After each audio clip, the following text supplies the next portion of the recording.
Salut les festivaliers, bienvenue sur ma première vidéo. Avant de commencer, je vais me présenter brièvement. Ici Zato Cosplay, d'où le nom de ma chaîne. Et je vais parler principalement de cosplay, de conventions et tout ce qui entoure, d'où le nom de ma chaîne. Parce que en effet, un cosplayer sur YouTube ne va pas forcément faire que des tutos. Il a aussi des choses à dire. Et puis je vois pas l'intérêt de vous apprendre ce que j'ai moi-même appris dans d'autres vidéos. Il y a des personnes mieux qualifiées que moi pour le faire. Je laisse ça à d'autres. Et puis copier d'autres vidéos, ça serait du plagiat.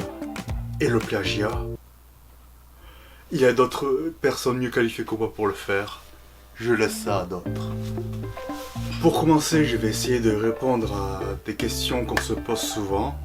Comme est-ce qu'on a le droit de porter du cosplay de super-héros dans des conventions du genre manga et animation japonaise, et inversement, est-ce qu'on a le droit de porter du cosplay issu de manga dans des conventions du genre Comic-Con? Eh bien absolument oui, portez ce que vous voulez dans ces deux genres de conventions. Je pense surtout aux gens qui débutent avec juste un cosplay pour l'année. Ce serait dommage qu'ils se privent de telles conventions sous prétexte que leur Spider-Man n'a rien à voir avec les mangas. Ensuite, c'est sûr qu'avoir ces deux genres de conventions nous permet de mieux gérer nos projets de cosplay et de réserver nos cosplays de super-héros pour les Comic-Con et les cosplays de type manga et animé ou conventions de manga. Mais au final, comme je l'ai dit, portez ce que vous voulez dans ces deux genres de conventions. Et puis si t'es toujours pas rassuré, t'as qu'à porter un cosplay de jeu vidéo, ça passe partout. Comme Mario dans les tuyaux. Pointu, passe partout, Mario, tuyau. Enfin bref. Alors, une autre question qu'on se pose souvent aussi, est-ce qu'il y a une honte ou une gêne de venir en convention tout seul? Eh ben, absolument non. Et c'est là que j'incite le monde à venir dans ce genre de convention en cosplay. Ça va vous permettre de vous faire des amis plus facilement, rencontrer des gens qui aiment les mêmes séries que vous, et vous faire plein d'ajouts sur Facebook pour vous faire supprimer plus tard pour diverses raisons. Moi par exemple, à ma première convention, je suis venu seul, sans cosplay, et je connaissais pratiquement personne. Puis maintenant, je vais en convention toujours en cosplay, je connais pratiquement tout le monde dans la communauté montréalaise du cosplay, et je vais en convention toujours tout seul. Plus sérieusement, c'est vrai, oui, je vais toujours tout seul. Mais quand je rencontre des groupes d'amis, je me rejoins à eux, pour ensuite recroiser d'autres amis pour me rejoindre à eux, et de jongler de groupe d'amis à groupe d'amis. Et puis rester avec les mêmes personnes toute la journée, c'est pas trop pour moi. Entre celui qui veut rester à la galerie marchande, l'autre qui a déjà faim et qui veut aller manger, puis l'autre qui veut voir un invité, et surtout lui là, le maniaque des réseaux sociaux qui cherche une source de Wi-Fi pour regarder ses notifications de sa dernière photo qu'il a postée, alors qu'il peut très bien faire ça le soir chez lui en rentrant à la maison. Comme toi, connard. Un peu comme moi en effet. Alors il y a certaines conventions qui proposent de venir chercher leur badge la veille de leur événement. Rien que cette journée-là est parfois considérée comme la première journée non officielle de la convention, avec les gens en cosplay qui viennent, qui donnent cette genre d'ambiance. J'adore ces journées-là. Et ça c'est juste pour l'Otakuton et l'Anime North. Par contre je pourrais pas dire autant pour le Comic-Con. Alors l'heure idéale pour y aller, je vous dirais, ça dépend des événements. Alors ma première convention était l'Otakuton, qui à l'époque commençait à 5h de l'après-midi. Ce jour-là, j'avais décidé d'aller rendre visite à un ami en plein centre-ville, en attendant l'ouverture de l'événement, et histoire aussi de lui présenter mon cosplay. Mais en passant devant l'événement, vers midi, il y avait déjà du monde. L'ambiance était déjà là, alors que ça commençait que vers 5h de l'après-midi. Donc j'ai décidé de rester, puis mon ami, il pouvait aller se faire foutre.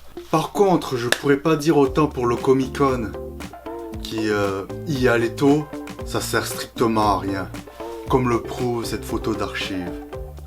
Puis, en parlant du Comic-Con, je voudrais faire une petite parenthèse. les 3 Comic-Con, là, celui du Québec, Montréal et Ottawa, et les couleurs, ça ne correspond pas. Moi, par exemple, je t'aurais mis celui du Québec en bleu, comme la couleur du drapeau qui le représente. Ottawa en rouge, parce que c'est quand même la capitale du Canada. Et enfin, orange pour Montréal. Orange? Tu veux dire comme Juliette, le patrimoine montréalais? Non, comme les cônes de construction orange qui arpentent toute la ville. Alors pourquoi c'est comme ça? Faut savoir que l'Otakuton laissait le hall principal ouvert à tout le monde jusqu'en 2017. Contrairement au Comic-Con qui a toujours laissé le hall fermé pour ceux qui n'avaient pas leur badge.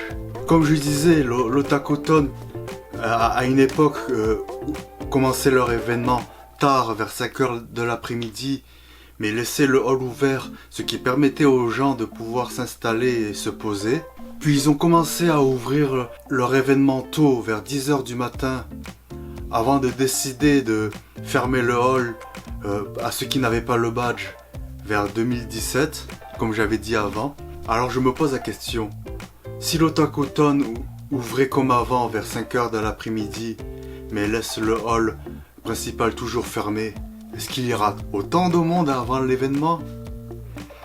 On n'aura peut-être jamais la réponse, et pour l'expérience sociale, on repassera. Mais laissez quand même un pause blow à la fin de la vidéo s'il vous plaît. Alors à ma première convention, j'y suis allé en pensant que j'allais passer totalement inaperçu face à des cosplayers talentueux en armure ou en espèce de gros mecha. Déjà faut savoir que mon cosplay, je l'ai fait en trouvant ce que j'avais sous la main. Merci le collector de Street Fighter. Et bien ma grande surprise, j'ai eu beaucoup de demandes en photo alors que j'ai rien à voir avec Ryu, hein. Même se faire appeler par le nom de son personnage me paraissait étrange. J'avais l'impression de faire de l'usurpation d'identité. Hé Ryu, je peux te prendre en photo s'il te plaît? D'accord, hein, mais je suis pas tout à fait le vrai Ryu, hein. C'est juste un déguisement et mon vrai nom c'est...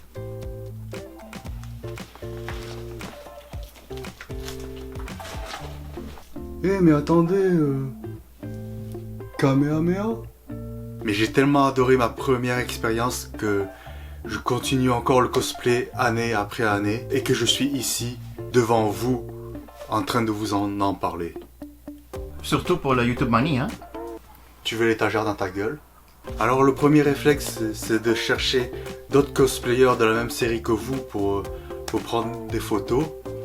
Et c'est sûr qu'il y aura certains qui seront moins enthousiastes que vous, mais ne vous en faites pas, c'est normal, mais c'est pas grave.